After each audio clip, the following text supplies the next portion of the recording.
Hello, my name is Sohail Shakeri, and it's an honor to be presenting to you today.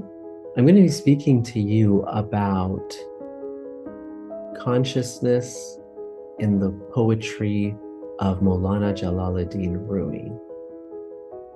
The poetry of Rumi, it has widely become known here in the West. And in the 21st century, his poetry has become the most widely sold poetry of any poet. The UN recognized the year 2007 as the year of Rumi, which was the 800th anniversary of his birth. So Rumi was a 13th century mystic who was originally from the Persian Empire in what is the modern day city of Balkh. And he emigrated from there to the city of Konya. And he grew up immersed in the Sufi mystic teachings, which is Sufi mysticism, essentially the esoteric aspect of all religious teachings. It's most prominently found within the Islamic tradition. However, it's not relegated to that particular tradition. And this is something that's not very well known, but it's an important fact to put Rumi in the greater context of mysticism, world mysticism as a whole. His poetry transcended traditional religion once he met the elusive Persian mystic Shams of Tabriz when he was approximately 37 years of age.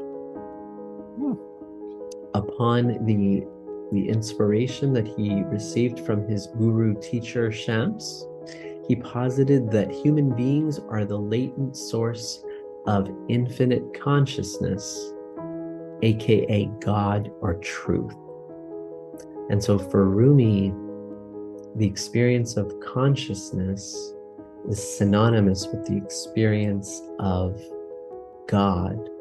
So the expanded consciousness within the human being is the unveiling of God within the human being. And for Rumi, this is discovered through the vibrational frequency of love that is found in the heart chakra. Okay, and this love emanates from romantic relationships, from love of a near and dear family member, a best friend, from a pet, from a vocation, from love of nature. It can emanate from anything that really generates that expanded feeling within our heart. All right, so a little bit about myself. So I'm a Harvard author. I've written a book that was published by Universal Publishers called How Did We Get Here? About how humanity has abused philosophy and religion in order to bring us to the point of dualistic antagonism and tension with our environment and with one another. And I've also taught humanities, philosophy, and religion at both the college and university level. And I'm honored to be teaching the mystical path of Rumi here at CIHS. And as part of my personal journey, I've also been a practicing Sufi mystic in the tradition of Rumi himself for the last 18 years.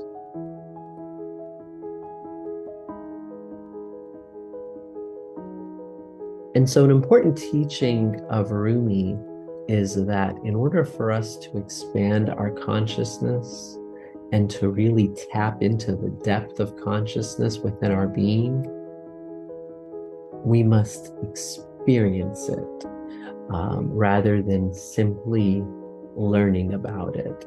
And so we're going to take a few seconds here, maybe about 30 to 45 seconds, for us to connect deep in our hearts, to feel that sense of love, whether it emanates from a best friend, a lover, a family member, or a teacher, and to let that feeling penetrate our being. If thoughts arise in our heads, for us to soak those thoughts into the depths of our hearts and let that feeling of love permeate our entire body. So let's go ahead and tap into this infinite feeling of love within our hearts for the next 30 seconds.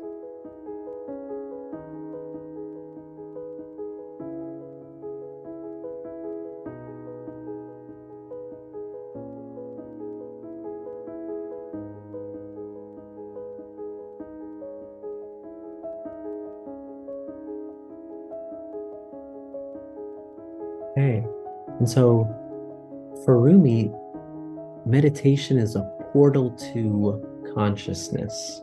And this was an important aspect of his own journey into expanded consciousness, was the practice of meditation, was reflection, prayer, the study of sacred texts, journaling, and a conscious experience of life.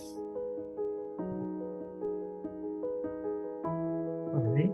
The relationship between consciousness and Rumi and AI, along with contemporary neuroscience, is that Rumi recognizes the heart as the center of the human being rather than the neocortex cerebrum, which is commonly venerated in modern day academia. So for Rumi, the heart is gold, the heart is the main authority, and the intellect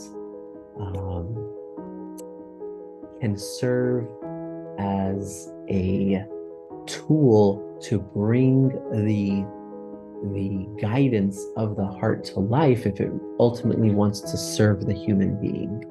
If the mind does its own thing, independent of the guidance of the heart, then it's not serving the human being, or all human beings in the work of Rumi. Right? And his poetry confirms the findings of Bandyopadhyay, Hameroff, and Penrose in that he recognizes that human beings are more than just computational intelligence, as artificial intelligence posits, and it recognizes a depth of meaning and awareness which has been discovered through microtubules and the information that is passed through those microtubules. So Rumi's work was a precursor to these findings of modern science and neuroscience that we are uncovering today. The way that Rumi's poetry evokes this expansion of consciousness is by, number one, purifying the heart, as I had mentioned, and through that experiencing an expansion of consciousness within the human being. And then through that expansion of consciousness, having an encounter with Shams, who was his main guru teacher, that created a quantum leap within his being. And so from that quantum leap, the poetry, the ecstatic and didactic poetry, was created and emanated. And the way that that poetry was able to expand consciousness within other human beings was through the use of stories, symbols, and melodic rhythms. And so the stories tap into the unconscious, as Joseph Campbell and Carl Jung noted, through those archetypal energies that they connect with, the melodic rhythms connected to the musicality within the being of humans, which connects with the fact that we love music in the depths of our being, and so there was a musicality to his work. The use of symbols was another way that he was able to tap into that archetypal energy and really evoke the feeling qualities that emanated from these symbols to tap into the depths of the human being and connect to the heart center and go beyond the mind so that consciousness could expand and the sense of love and compassion could expand within human beings all throughout the world.